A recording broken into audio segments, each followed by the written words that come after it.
Hello people, welcome to Python life. ఈరోజు మనము topic ఏంటి అంటే హెచ్టిఎంఎల్ టెక్స్ట్ ఎడిటర్ అనమాట. అంటే ఈరోజు మనము హెచ్టిఎంఎల్ టెక్స్ట్ ఎడిటర్ గురించి డిస్కస్ చేసుకుందాం. మనము ఇంతకుముందు వీడియోస్లో హెచ్టిఎంఎల్ అంటే ఏంటి, హెచ్టిఎంఎల్ హిస్టరీ ఏంటి అనేసి మొత్తం మనం డీటెయిల్గా చూసాం కదా. ఈరోజు మనము టెక్స్ట్ ఎడిటర్ గురించి తెలుసుకుందాం. అండ్ అంతకంటే ముందుగా మీకు 40+ ఐటీ కోర్సెస్ కావాలి అన్నా కూడా, లేకపోతే ఐటీ గురించి అవేర్నెస్ కావాలి అన్నా కూడా, లేకపోతే డైలీ జాబ్ అప్డేట్స్ కావాలి అన్నా కూడా వెంటనే పైథాన్ లైఫ్ ఛానల్ని సబ్స్క్రైబ్ అనేది చేసుకోండి. అండ్ ఇప్పుడు మనము టాపిక్లోకి వెళ్దాం. హెచ్టిఎంఎల్ టెక్స్ట్ ఎడిటర్ కదా. అసలు మీరు చాలా లాంగ్వేజెస్ అనేవి నేర్చుకుందామని అనుకుంటారు. కానీ మనం అది నేర్చుకున్నాక ప్రాక్టీస్ చేయడం అనేది చాలా ఇంపార్టెంట్ కదా. చాలామంది జస్ట్ టాపిక్ మీ ట్యూటర్ ఎవరైతే ఉన్నారో, మీ టీచర్ ఎవరైతే ఉన్నారో, లేకపోతే ఆన్లైన్లో యూట్యూబ్ వీడియోస్ అలా చాలామంది చూసి నేర్చుకుంటారు కదా. జస్ట్ చూసి వింటారు అంతే, ఇంకా నేర్చుకోరు. కొంతమంది చూసి నోట్ చేసుకుంటూ ఉంటారు బుక్స్లో. థియరీ పార్ట్ పైన చాలా కాన్సన్ట్రేట్ చేస్తూ ఉంటారు. కానీ అది మన ఐటీ సెక్టార్కి, మన కోడర్స్కి, మన ప్రోగ్రామర్స్కి అబ్సల్యూట్లీ రాంగ్ ప్రాసెస్ అండి. ఎందుకంటే మనం ఫస్ట్గా చేయాల్సింది ప్రాక్టీస్ చేయాలి. అసలు మనం ఏదైతే ఐడియా ఉందో దాంట్లోకి వెళ్ళి మనము ప్రాక్టీస్ చేస్తేనే మనం నేర్చుకున్న దానిపైన మంచి రిజల్ట్ అనేవి వస్తాయన్నమాట. అండ్ థియరీగా అంతా నేర్చుకున్నా, మీరు 101% నేర్చుకున్నా కూడా ప్రాక్టికల్ నాలెడ్జ్ లేకపోతే నథింగ్.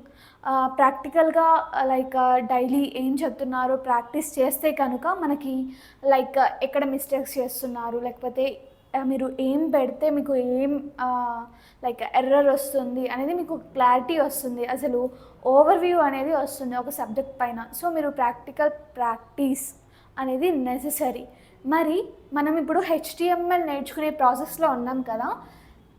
ఇప్పుడు అందరూ హెచ్టిఎంఎల్ నేర్చుకుంటున్నారు. నాకు తెలిసి అందరూ థియరీ పార్ట్ మొత్తం ఒక నోట్స్లో సెక్యూర్ చేస్తూ ఉన్నారు. కానీ మీకు హెచ్టిఎంఎల్ స్ట్రక్చర్ని రావాలి అంటే ప్రాక్టికల్గా ఒక ల్యాప్టాప్లో ప్రాక్టీస్ లేనిది ఎలా వస్తుంది? జస్ట్ థియరీగా ఎవరైనా నేర్చుకుంటారు. So and so called tag ఇది ఎందుకు యూజ్ చేస్తారు అని చాలామంది నేర్చుకుంటారు. జస్ట్ మైండ్లో ఆ ట్యాగ్స్ అన్నీ గుర్తుపెట్టుకుని అలా. కానీ హెచ్టిఎంఎల్ ఎందుకు యూజ్ చేస్తాం? వెబ్ డెవలప్మెంట్ కోసం కదా. మీరు ప్రాక్టీస్ లేనిది, ఒక ల్యాప్టాప్ లేనిది, లేకపోతే ల్యాప్టాప్లో ప్రాక్టీస్ చేయండి ఎలా వస్తాయి? ఎలా మనం web development, web designs, web applications అనేవి ఎలా చేస్తాం కదా. సో మనము ప్రాక్టికల్గా ప్రాక్టీస్ చేయడం అనేది చాలా అంటే చాలా ఇంపార్టెంట్. సో నేను ఇప్పుడు హెచ్టిఎంఎల్ గురించి చెప్పాను. ఇప్పుడు మొత్తం మనం నెక్స్ట్ ఫ్యూచర్ వీడియోస్లో అన్నిటిలో కూడా మనం ప్రతి ఒక్క ట్యాగ్ గురించి కూడా ఎలా చేస్తామనేసి ప్రాక్టికల్గా కూడా నేను చూపిస్తాను ల్యాప్టాప్లో. మరి అయితే మీకు ముందుగా ఎలాంటి ఏ బ్రౌజర్లో లేకపోతే ఏ ఐడిలో మీకు ప్రాక్టీస్ చేయాలి అనేసి డౌట్ వచ్చే ఉంటుంది కదా. సో అందుకోసమే ఈరోజు నేను అసలు దేంట్లో ప్రాక్టీస్ చేయాలి, ఏది బెస్ట్, అసలు ఎలా ఇన్స్టాల్ చేయాలి అనేసి ఈరోజు మనము ఈ వీడియోలో చూసేద్దాం. ఫస్ట్గా మనం దీంట్లో చేయాల్సిన ప్రాసెస్ ఏంటి అంటే చూజ్ ఎ టెక్స్ట్ ఎడిటర్. ఇక్కడ కనిపిస్తుంది కదా, చూజ్ ఎ టెక్స్ట్ ఎడిటర్ అంటే మార్కెట్లో చాలా టెక్స్ట్ ఎడిటర్స్ అనేవి ఉన్నాయి. సో దాంట్లో బెస్ట్గా మనకి అన్ని ఫంక్షనల్గా అన్ని ప్రోగ్రామింగ్ లాంగ్వేజెస్కి ఒకటి ఉంటే బెటర్గా ఉంటుంది కదా. హెచ్టిఎంఎల్కి ఒకటి, సిఎస్ఎస్కి ఒకటి, జావా, పైథాన్కి సపరేట్ కాకుండా అన్నిటికీ ఒకటిలా ఉండేలా చూసుకోవడం అనేది చాలా బెస్ట్ థింగ్ అనేసి నా ఒపీనియన్. సో నేను కొన్ని టెక్స్ట్ ఎడిటర్స్ అనేవి పిక్ చేశాను, కొన్ని మంచి టెక్స్ట్ ఎడిటర్స్ అనేసి.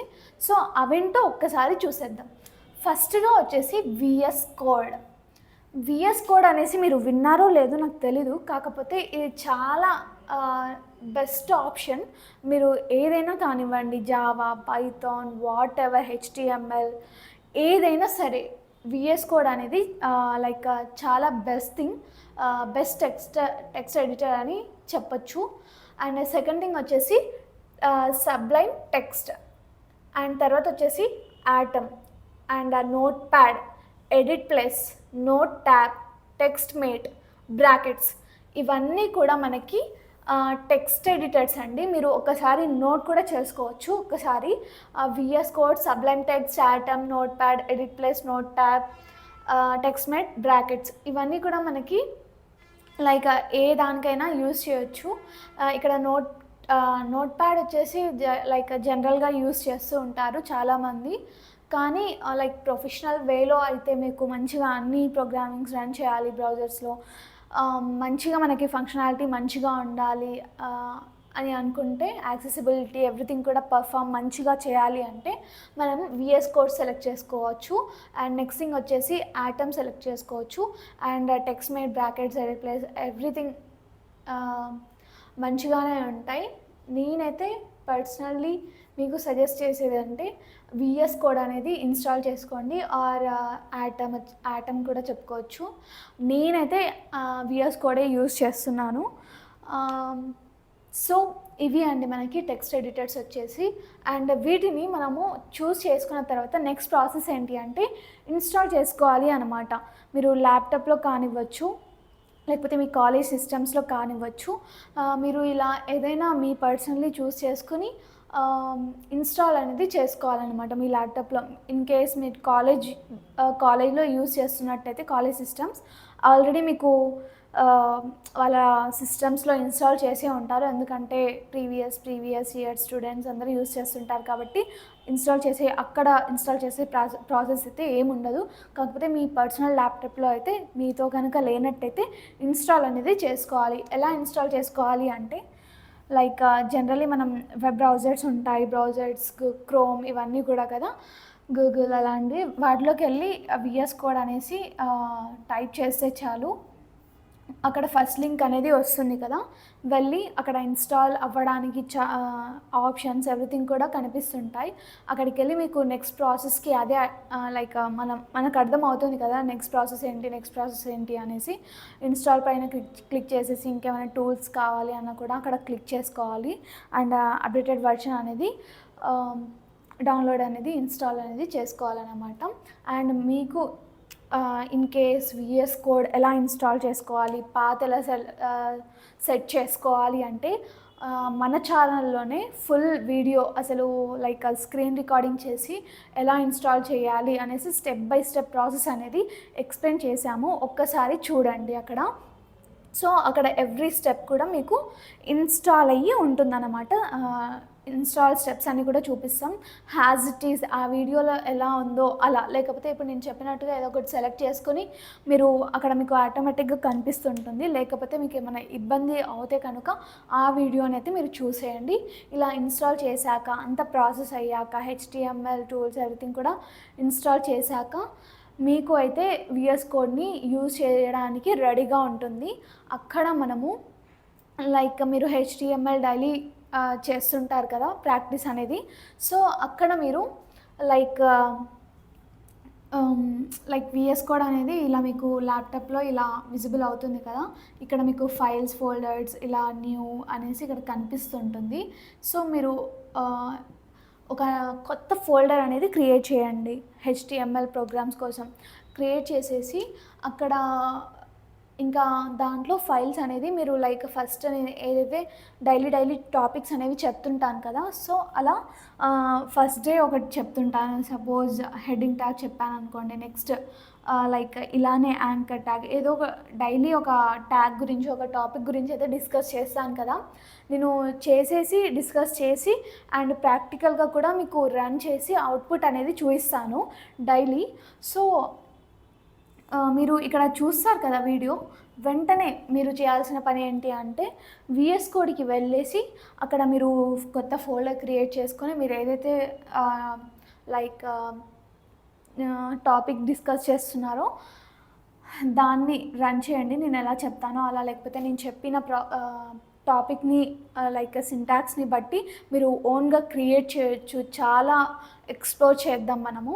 సో అలా మీకు మైండ్లో ఉన్న కోడ్ని ఇక్కడ స్ట్రక్చర్ని రాసేసి తరువాత మీరు సపోజ్ హెడ్డింగ్ ట్యాగే అనుకుందాం,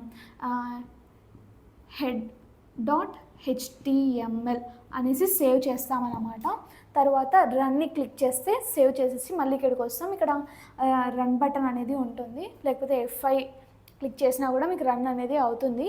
సో ఇక్కడ సేవ్ చేసే ప్రాసెస్లో మనము head.html అనేసి యూజ్ చేయాలి.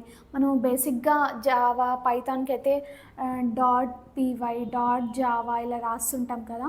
సో మనము HTMLకి కూడా .html అనేసి అలానే రాస్తాము. సో ఇక్కడ మీకు ఈజీగా గుర్తుపట్టాలంటే మీరు ఏదైతే టాపిక్ని ప్రాక్టీస్ చేస్తున్నారో దాన్ని మీరు లైక్ ఫైల్ నేమ్గా పెట్టుకొని .html అనేసి సేవ్ చేసి ఇక్కడ వచ్చి రన్ చేస్తే మీకు అవుట్పుట్ అనేది కనిపిస్తుంది. మీరు ఏదైతే స్ట్రక్చర్ని క్రియేట్ చేశారో దానికి మీకు అవుట్పుట్ అనేది కనిపిస్తుంది. గుర్తుపెట్టుకోండి .html అనేసి సేవ్ చేయాలి అన్నమాట. And this is all about HTML text editor అండి.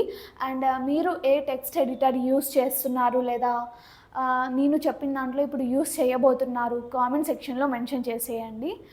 అండ్ మీకు నేను చెప్పిన వీడియోలో ఏమైనా డౌట్స్ ఇంకా లేకపోతే మీకు జనరల్గా ఏమైనా డౌట్స్ ఉన్నా కూడా కామెంట్ సెక్షన్లో అయితే మెన్షన్ చేసేయండి. అండ్ వెంటనే పైథాన్ లైఫ్ ఛానల్ని సబ్స్క్రైబ్ చేసేసి లైక్ అండ్ షేర్ కూడా చేసేయండి. థ్యాంక్ యూ అండి.